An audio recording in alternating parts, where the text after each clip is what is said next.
Bom, a gente começa, mas antes de fazer as perguntas aqui ao João Carlos, vou perguntar, Cássio, você não quer mesmo vir sentar para a gente bater um papo aqui não, né? A gente bate papo. Bater um papo em off, tá certo. Cássio é um jornalista competente, é a pessoa que, né, o homem da comunicação do americano, né?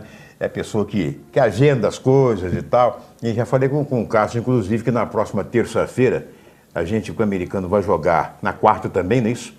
Mas na terça-feira, a gente, aqui da Terceira Via, a gente vai lá, não só da televisão, como também do jornal online. Estaremos lá de novo, lá no CT, né, para fazer. A gente esteve lá, fez uma matéria até com o João Carlos, na época com aquele menino que era capitão do time, o zagueiro, né? O Ramon, exatamente. Mas estava ainda lá em obras e tudo mais. Agora a gente vai fazer uma matéria mostrando realmente como está lá o CT do americano. Mas, João Carlos, me diz aqui, você considerou importante essa sua permanência à frente do americano? Eu acredito que a gente vai ganhando uma identidade com o clube, né? Assim como com os atletas. Com certeza, aquilo que eu falei assim que eu cheguei, só veio realmente a se confirmar a credibilidade que a direção tem, juntamente com o Gilberto, o Luciano e todos os demais membros da direção. Então, tudo isso me deu realmente uma consistência para que eu pudesse dar continuidade ao trabalho aqui. Eu agradeço realmente que eles tenham também confiado no meu trabalho, porque a gente sabe o quanto é difícil muitas vezes a permanência de um treinador, mas a gente vai procurar com certeza dar o nosso melhor para que nós possamos chegar no final e consigamos o nosso objetivo. Eu acho até que você é exceção na Série B, porque eu vou dizer uma coisa, na Série A, por exemplo, até na Série A, nos times de menor investimento, é uma dança de treinadores, o cara sai, mês que vem está em outro clube, volta para aquele, ou então vai para outro ainda, é uma coisa. Até no Macaé, por exemplo, coitado do Toninho Andrade, que é excelente treinador, uma figura sensacional, mas foi demitido porque não tem elenco realmente. O Macaé, o Tita sumiu, a situação do Macaé é uma situação perigosa. Não acredito que o Macaé vai cair para a Série B, não, porque tem bom sucesso, né, tem o Tigres, mas tem que segurar o pé.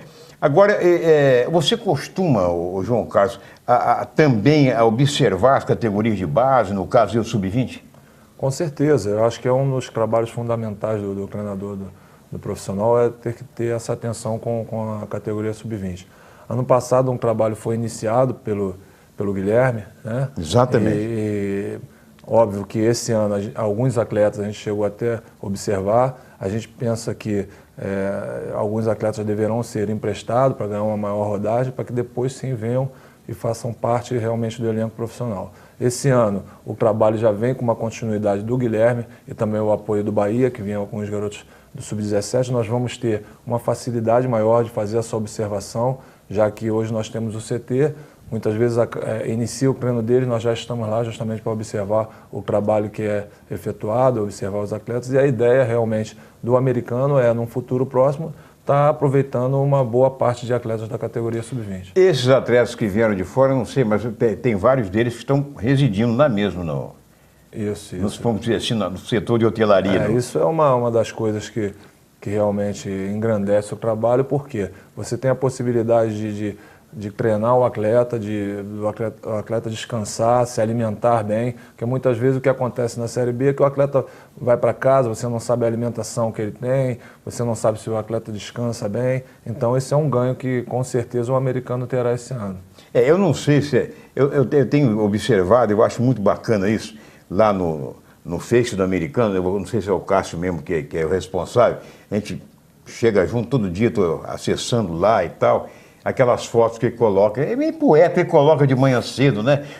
Na alvorada, assim, logo cedinho, no raiar do sol, os jogadores, ou então no pôr do sol, é bacana, o cara, palavra de bom, mas aí fica bacana, quer dizer, o jogo, quero chegar à conclusão, que os jogadores acordam bem cedo e já vão treinar, né? Depois de se alimentar, vão treinar. Com certeza, o trabalho muitas vezes é feito de manhã e à tarde, né? Óbvio que nós não podemos fazer isso todos os dias, porque senão acusam o overtraining nos atletas e a gente vai começar a ter lesões, mas na maioria das vezes, na parte da manhã nós fazemos um trabalho, ou seja, musculação ou qualquer outro tipo de trabalho, e na parte da tarde nós complementamos o trabalho com o trabalho técnico. E vocês têm tem treinado também Cardoso Moreira em função de ser lá o local dos jogos? Inclusive hoje nós iremos treinar lá, porque nós temos que fazer uma adaptação não só do campo, que é diferente, o campo que a gente treina com o campo de Cardoso Moreira, apesar de ter também um gramado com boa qualidade, mas a grama é diferente, a bola prende mais, as dimensões do campo e também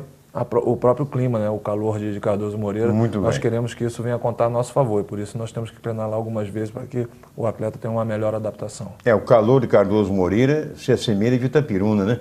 Itapiruna e tal, aquela região que realmente não é brincadeira. Agora, me diz uma coisa, você evidentemente que já viu a tabela dos jogos, o americano vai estrear aqui, para a sua torcida, no caso, Cardoso Moreira aqui, a torcida deve comparecer, eu acredito, em bom número. Você acredita que segundo jogo, se não me engano, é com o Duque de Caxias, não? Não. Não, com o Sampaio Correia. O Sampaio Correia em casa será o segundo jogo. Nós estrearemos agora contra o Gonçalense lá no Rio de Janeiro, na Rua Bariri. Pois é. Agora, esse jogo de quarta-feira vai ser à tarde também, né? A princípio está à tarde. Por enquanto, acho que ainda não reúne as reais condições para que faça um jogo à noite. Mas acho que há interesse da direção a partir de se eu não me engano, na quinta ou sexta rodada, começar a tentar arrumar condições para que nós possamos fazer jogos à noite, para que a nossa torcida possa estar em maior número. A gente faz até um apelo, porque o americano fez uma boa campanha ano passado, não só pelos atletas, pela comissão técnica, pela direção, mas também pelo apoio da nossa torcida. Que foi grande. Que realmente demonstrou ser praticamente um 12º jogador dentro de campo. Foi grande. Inclusive, eu estava conversando ontem aqui, a gente está já quase chegando no estourando o horário, mas eu estava conversando aqui, eu não me lembro mais com quem foi, parece que, se não me engano, alguém ligado ao Campos, que diz que o jogo do Campos com o americano está programado para o Ângelo de Carvalho, não é isso mesmo? E não sei se é no dia 26 ou 27, uma coisa assim. E disseram o seguinte, a pessoa estava lembrando que no dia 28 é um aniversário da cidade de Campos. E que esse jogo, que poderiam ser conversados lá, no caso, já que o mando de campo é do Roxinho, poderia, que é um clássico local, que poderia esse jogo ser levado, se o Campos quisesse, para o Ari de Oliveira e Souza, que é um local maior, um estádio maior, com capacidade maior de público, para que a torcida pudesse comparecer em maior número. Eu acho que isso aí cabe naturalmente ao dirigente do Campos, porque ele é mandante do jogo e a iniciativa, evidentemente, tem que ser deles. João Carlos, foi um prazer enorme receber você aqui, palavra de honra, e nós vamos... terça-feira, quer dizer, já vai até lá já aconteceu o primeiro jogo do americano, a gente espera que com a vitória, eu acho que pelo trabalho que vocês fazem, eu acho que o americano, sinceramente, tem tudo para fazer uma grande campanha, uma grande estreia no próximo domingo. Na terça-feira, se Deus quiser, nós temos um encontro lá no CT com você lá, ok? Ok. Um abraço, então. Olha aí, gente, nós vamos encerrando aqui o seu boletim do esporte de hoje. Recebemos aqui o João Carlos Ângelo, recebemos o Cássio Peixoto, né, que não quis aparecer diante das câmeras, está devendo. Se ele for no CT lá, nós vamos ter que pegar ele lá. Fica quieto. Um abraço a todos, obrigado pelo carinho da audiência e até amanhã.